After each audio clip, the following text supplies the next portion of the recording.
Assalamualaikum warahmatullahi wabarakatuh. Halo, di sini saya Siti Santi Safitri. Saya akan mempresentasikan mengenai tentang teori dan implementasi komunikasi dan negosiasi bisnis dalam kehidupan sehari-hari. Di sini kita akan bahas pengertian komunikasi bisnis. Komunikasi secara etimologi berasal dari bahasa Latin yang artinya komunis, yang berarti sama rata atau sama rasa. Nah, komunikasi ini suatu proses penyampaian atau penerimaan pesan atau informasi di antara dua orang atau lebih dengan harapan terjadinya pengaruh yang positif atau menimbulkan efek tertentu dari yang diharapkan. Dalam ilmu ekonomi, bisnis adalah suatu organisasi yang menjual barang atau jasa kepada konsumen atau bisnis lainnya untuk mendapatkan laba. Nah, secara historis, kata bisnis dari bahasa Inggris yaitu business dari kata dasar basi yang berarti sibuk. Dalam konteks individu, sibuk berarti mengerjakan aktivitas dan pekerjaan yang mendatangkan keuntungan. Nah, kegiatan sistem ekonomi yang diharapkan pada manajemen atau diarahkan pada manajemen dan distribusi hasil industri dan jasa profesional yang bertujuan mendapatkan keuntungan. Pengertian sederhana dari komunikasi bisnis atau business communication adalah komunikasi yang digunakan dalam dunia bisnis, mencakup berbagai macam bentuk komunikasi, baik komunikasi verbal atau non-verbal, untuk mencapai tujuan tertentu. Menurut Joko Purwanto dalam bukunya tahun 1997, komunikasi bisnis adalah proses pertukaran pesan atau informasi untuk mencapai efektivitas atau efisiensi dan produk kerja di dalam struktur dan sistem. Bentuk-bentuk komunikasi bisnis. Komunikasi yang digunakan dalam dunia bisnis mencakup komunikasi verbal, komunikasi tertulis, dan komunikasi nonverbal. Nah, komunikasi verbal itu apa sih? Komunikasi verbal merupakan salah satu bentuk komunikasi yang disampaikan kepada pihak lain melalui tulisan atau lisan. Contohnya berbicara atau menulis, mendengarkan atau membaca. Nah, dalam komunikasi secara verbal dibutuhkan pengungkapan kata-kata yang disusun dalam suatu pola yang berarti dalam bentuk tulisan maupun lisan, seperti berbicara, menulis, membaca, mendengarkan. Nah, selanjutnya kita akan bahas mengenai komunikasi nonverbal.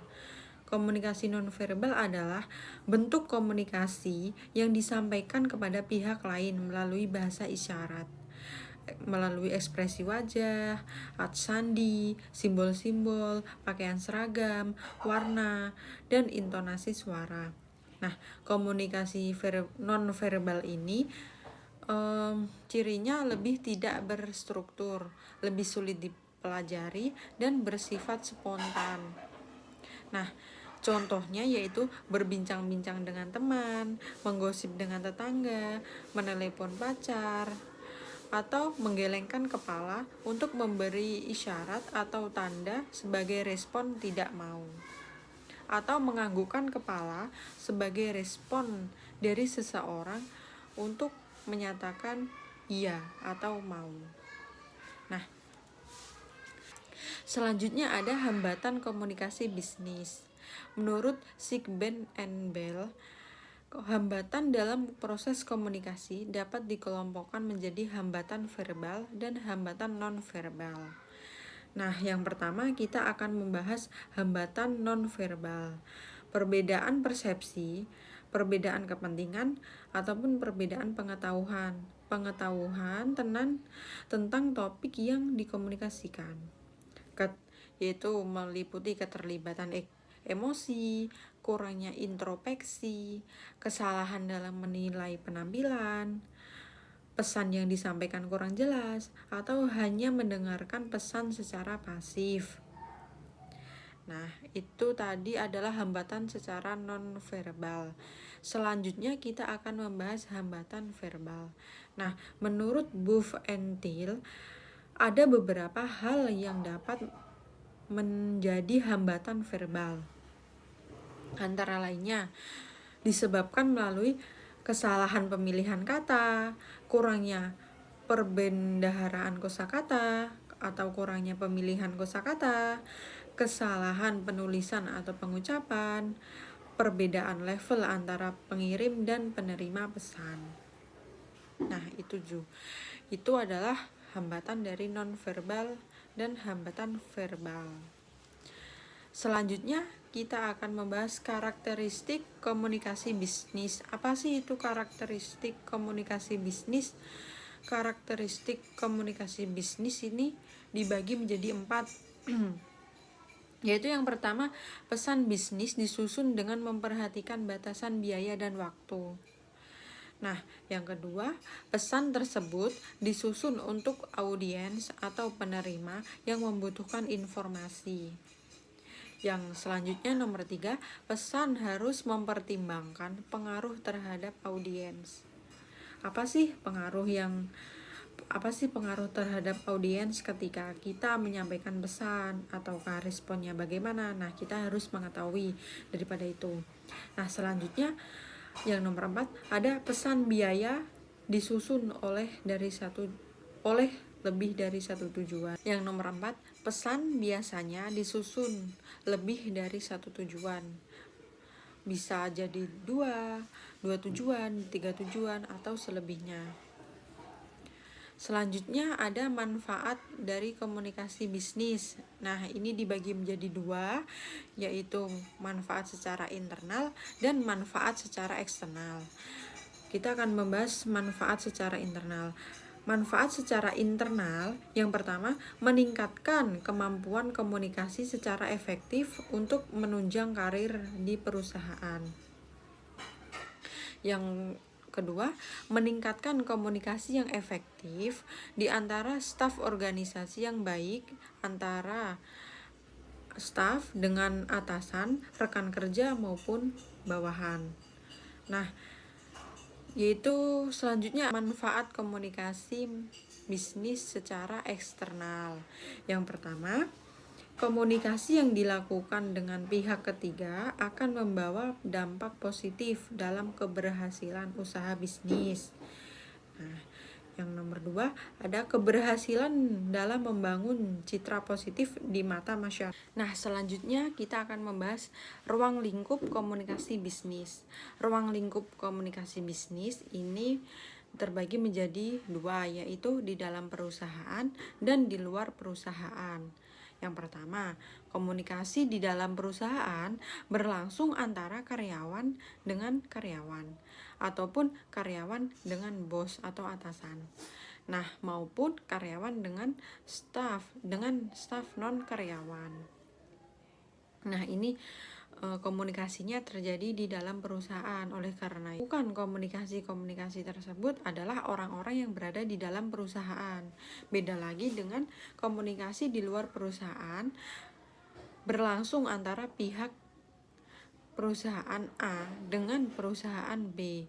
Komunikasi ini bisa terjadi antara HRD dengan calon karyawan, atau biasanya terjadi karena diadakannya perekrutan atau penambahan karyawan baru, antara divisi marketing dengan konsumen, atau antara bos dengan investor. Nah, selanjutnya proses komunikasi bisnis. Apa sih itu proses-prosesnya? Yang pertama, pengirim atau narasumber memiliki ide. Nah, selanjutnya pengirim mengubah ide menjadi pesan. Next, yang nomor 3, pengirim menyampaikan pesan atau informasi. Setelah menyampaikan pesan atau informasi, yang nomor 4 ini, penerima mendapatkan pesan yang disampaikan oleh si informasi. Ya, nomor 5, penerima menafsirkan isi pesan yang dikirim oleh informasi. Seperti kita kalau mendapatkan pesan dari seseorang, apa sih ini pesannya yang disampaikan gitu. Nah, yang terakhir, Penerima memberikan tanggapan kepada pengirim pesan setelah memahami isi pesan yang disampaikan atau setelah memahami maksud informasi yang disampaikan. Nah, selanjutnya kita akan bahas mengenai pengertian negosiasi. Negosiasi menurut Hartman merupakan proses komunikasi antara dua pihak yang masing-masing mempunyai tujuan dan sudut pandang mereka sendiri, yang berusaha mencapai kesepakatan yang memuaskan kedua belah pihak mengenai masalah yang sama. Nah, dalam proses negosiasi selalu ada dua belah pihak yang berlawanan atau berbeda sudut pandang. Agar menemukan titik temu atau kesepakatan, maka kedua belah pihak perlu bernegosiasi. Negosiasi digunakan untuk menjembatani dua kepentingan yang berbeda agar terjadi suatu kesepakatan di antara. Nah, orang yang melakukan negosiasi ini disebut negosiator. Nah, selanjutnya kita akan membahas contoh negosiasi dalam kehidupan sehari-hari. Negosiasi terjadi dalam kehidupan sehari-hari. Contohnya nih, antara penjual dengan pembeli. Entah itu penjual, misal kita membeli sayur, atau misal kita membeli baju di pasar. Kita tentunya akan melakukan negosiasi tentang harga agar terjadi suatu kesepakatan. Nah, antara warga yang bersengketa, antara pria dan wanita yang akan menikah, ini juga tentunya akan diadakan negosiasi. Entah ini acaranya mau bagaimana, terus kita ke depannya mau bagaimana gitu. Nah, selanjutnya seseorang yang profesinya dalam bidang marketing dan harus menguasai teknik negosiasi bisnis. Nah, selanjutnya tujuan negosiasi bisnis. Apa sih itu tujuan dari negosiasi bisnis? 1.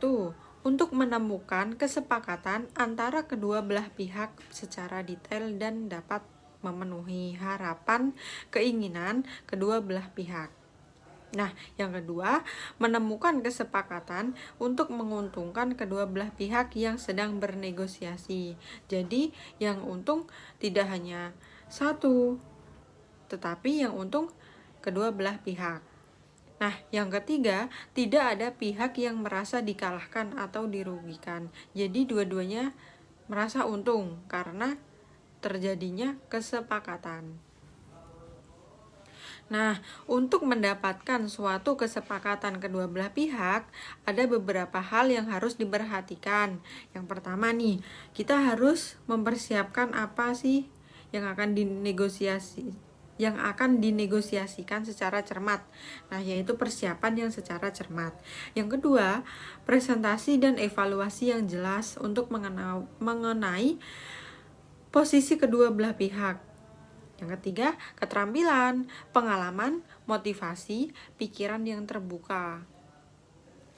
Nah, yang keempat, pendekatan yang secara logis untuk menciptakan dan mempertahankan hubungan yang baik dan saling menguntungkan dan saling menghormati. Ini untuk menghindari adanya sebuah percekcokan atau perkelahian.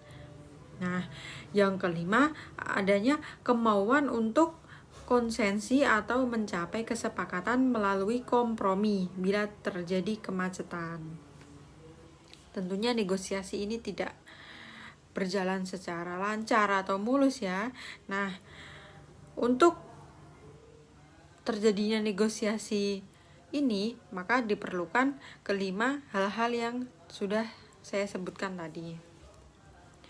Nah, selanjutnya ada proses negosiasi. Proses negosiasi ini ada yang pertama, ada proses perencanaan negosiasi. Apa sih ini perencanaannya? Apa sih yang akan dinegosiasikan gitu. Nah, yang kedua, tahap implementasi negosiasi. Mengutarakan apa sih yang akan dinegosiasikan, menuliskan apa sih yang menjadi pokok negosiasi, menjadi maksud tujuan. Nah, yang ketiga, tahap peninjauan atau review setelah negosiasi.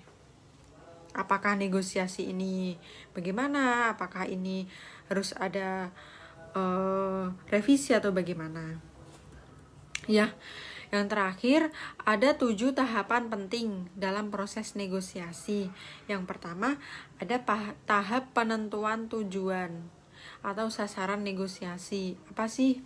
Nah, yang sudah saya bahas tadi, apa sih tujuan Anda untuk untuk melakukan negosiasi? Tujuannya itu apa gitu.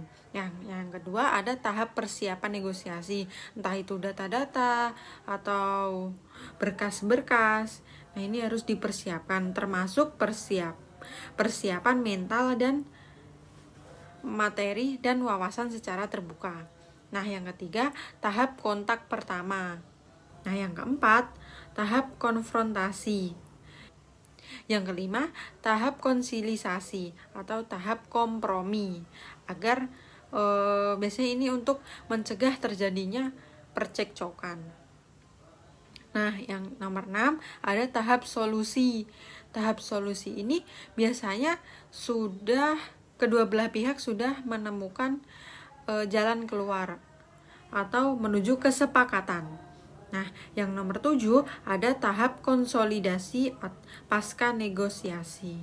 Sekian presentasi dari saya. Untuk kurangnya saya minta maaf.